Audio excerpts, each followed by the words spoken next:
અમદાવાદના રામોલમાં ગઈકાલે ફટાકડા ફેક્ટરીમાં આગ લાગી. આગની ઘટના એટલી ભયંકર હતી કે ત્યાંથી જે મૃતદેહના દ્રશ્ય સામે આવ્યા એ જોઈને આપણને ખબર પડે કે માણસ બળીને ભડથું થઈ ગયા. જેટલા પણ લોકો બચ્યા છે, એટલે 6 લોકો જેમને સારવાર માટે લઈને આવ્યા હતા, એમાંથી એક મહિલા જે હતા એ જેમ જ અહીંયા હોસ્પિટલ લઈને આવવામાં આવ્યા તેમનું મૃત જાહેર કરી દેવામાં આવ્યા. અમે અત્યારે સિવિલ હોસ્પિટલ આવ્યા છીએ. 5 જેટલા લોકોની સારવાર અહીંયા થઈ રહી છે, જેમાંથી જે 5 લોકો છે એમાંથી 3 જેટલા લોકો એવા છે કે જેમ મોટા ભાગે 70-80% જેટલા બંધ થઈ ગયા છે, એટલે એટલા બળી ગયા છે.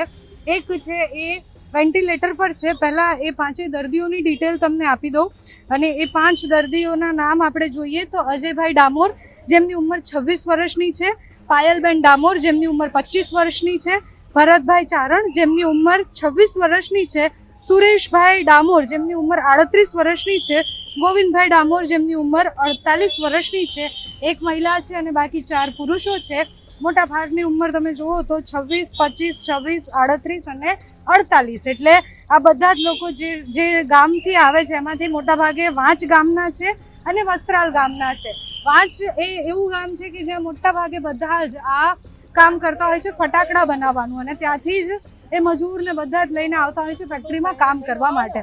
જો આપણે એવું તપાસ કરીએ તો આપણને ખબર પડે કે આ બધાને રોજના કેટલા પૈસા મળતા હશે. તમે વિચારો કે એના જીવની કિંમત કેટલી છે. તો એકદમ સામાન્યથી સામાન્ય જે આપણે રોજ આઈસ્ક્રીમ ખાવા પાછળ કે પછી ચોકલેટ ખાવા પાછળ કે પછી અમસ્તા વેડફી નાખીએ છીએ, એટલા પૈસામાં, એટલી મજૂરીમાં આ લોકો પોતાનો જીવ આપી દે છે. આમાં એક નામ જે બીજા નંબરનું હતું, પાયલ ડામોર.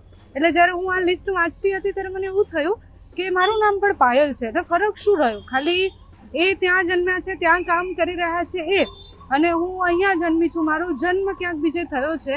આ પાયલ બી હોઈ શકતી. બદલાતું શું? મજૂરના જીવનની કિંમત આપણે ક્યારે કરી છે? એટલે આવી ઘટના પહેલી વાર નથી બની. ખેડાના કપડવંજમાં પણ આવું બન્યું હતું, એની પહેલા ડીસામાં પણ આ ઘટના બની હતી. ઇલીગલ ફેક્ટરીઓ ચાલે છે, ધમધમે છે. 2014માં પણ આ ફેક્ટરીમાં બ્લાસ્ટ થયો હતો, એના પછી એનું લાયસન્સ રદ કરી દેવામાં આવ્યું હતું અને ફરીથી એ ફેક્ટરી ચાલુ થઈ ગઈ. હવે આ જેટલા પણ લોકો છે જેમની ઉંમર 25-26 વર્ષની છે અને જીવનમાં હજી બહુ બધું જોવાનું બાકી છે. જ્યારે હું અહીંયા ડૉક્ટર સાથે વાત કરતી હતી તો ડૉક્ટરનું એવું કહેવું હતું કે બહુ જ ગંભીર હાલતમાં એ લોકો અહીંયા પહોંચ્યા હતા. એટલે માણસનું જે 70% શરીર બળી ગયું છે, એના પછી એ જીવતી જીવ પણ મૃત્યુ જેવી સ્થિતિમાં જ છે અત્યારે. પરિવાર વાત કરવાની પરિસ્થિતિમાં નથી, એટલે પરિવાર સાથે અમે વાતચીત કરવાનો પ્રયત્ન પણ નથી કરવાના, કારણ કે જેમણે પોતાના 25 વર્ષના 26 વર્ષના આખા બળેલા સ્વજનને જોયા છે એને કંઈ પૂછવાની હિંમત અમને નથી થતી. સિવિલ હોસ્પિટલથી તમને ખાલી એ નામ અને એ ઉંમર બતાવીને એકવાર ખાલી તમે પોતાની જાતને પણ સવાલ કરજો કે આની જગ્યાએ આપણે પણ હોઈ શકતા હતા. જ્યારે હું પાયલ ડામોરનું નામ વાંચું છું તો મને એવું થાય છે કે હું પણ હોઈ શકતી હતી. ફરક શું હતો? હું મજૂરી કરતી, મારા જીવની પણ કોઈ કિંમત ન થતી. એટલે આ જેટલી પણ ફેક્ટરીઓ ચાલે છે, અમે આજના દિવસમાં તમને બતાવીશું, અલગ અલગ પાસા બતાવીશું. આની પહેલાં જે આ બ્લાસ્ટ થયો હતો 14માં, એના પરિવારના લોકો સાથે જ આ જે મેહુલ ડોડિયા છે એના પરિવાર, એટલે એના ઘરે જઈને બી બતાવીશું. મેહુલ ડોડિયાના માતા જે આનું સંચાલન કરતા હતા એ પણ અત્યારે એલજી હોસ્પિટલમાં છે. પણ પ્રશ્ન બહુ ગંભીર છે. જ્યારે એક સાથે 15 લોકો જેટલા લોકો આમાં કામ કરતા હોય, 9 લોકોના મૃત્યુ થઈ ગયા હોય, 5 એકદમ એવી અવસ્થામાં હોય કે જે મૃત્યુની એકદમ નજીક છે, તો આપણે શું કરી રહ્યા છીએ?